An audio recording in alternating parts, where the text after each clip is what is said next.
শীতের শুরুতেই বড় সাইজের একটা ভাপা পিঠা বানিয়ে পরিবারের সবাইকে নিয়ে খেলাম। আলহামদুলিল্লাহ, পিঠাটা খুবই মজার ছিল। আশা করছি ভিডিওটি শুরু থেকে শেষ পর্যন্ত দেখবেন। আসসালামু আলাইকুম। আজকে আমি আপনাদেরকে ভাপা পিঠা বানিয়ে দেখাবো। এখানে আমি আমার পরিমাণ মতো চালের গুঁড়া নিয়েছি, তারপরে পরিমাণ মতো লবণ দিয়ে খুব ভালোভাবে মিক্স করে নিলাম। আর এখন আমি ঘন দুধ জাল করে নিয়েছিলাম আগে থেকে, সেই দুধ দিয়ে পুরো চালের গুঁড়ার সাথে মিক্স করব। দুধ দিব আর হাত দিয়ে মিক্স করতে থাকবো। আপনারা চাইলে এখানে পানিও ইউজ করতে পারবেন।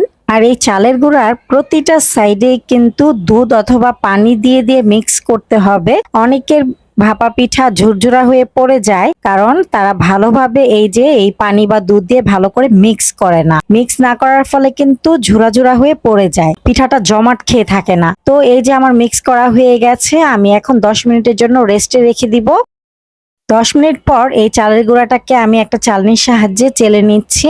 আর এইদিকে পিঠা বানানোর জন্য আমি সবকিছু রেডি করে নিয়েছি। আজকে আমি বাদাম দিব। এখানে 4 রকমের বাদাম আছে: চীনা বাদাম, কাঠবাদাম, কাজু বাদাম, পেস্তা বাদাম, আর সাথে ছিল কিশমিশ। বাদামগুলোকে আমি কেটে নিয়েছি। আর এখানে আমি নারকেল কুড়িয়ে রেখেছি। আর এই যে খেজুরের গুড়, এই খেজুরের গুড়টাকে আমি গত বছর গ্রাম থেকে বানিয়ে এনেছিলাম, নিজে দাঁড়িয়ে থেকে বানিয়ে এনেছিলাম খেজুরের রস দিয়ে।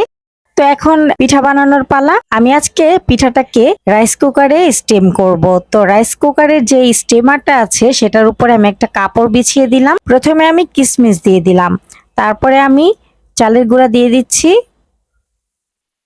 এখন দিয়ে দিচ্ছি বাদাম, তারপর দিয়ে দিচ্ছি নারকেল, আর এখন দিয়ে দিচ্ছি খেজুরের গুড়। তারপর আমি আবারও দিয়ে দিব চালের গুঁড়া।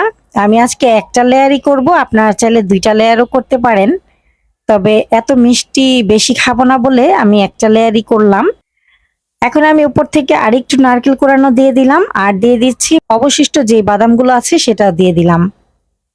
এই তো এখন আমি রাইস কুকারে বসিয়ে দিলাম। আগে থেকে আমি পানিটা গরম করে নিয়েছিলাম। রাইস কুকারে আমি 10 মিনিট স্টিম করে নিয়েছি।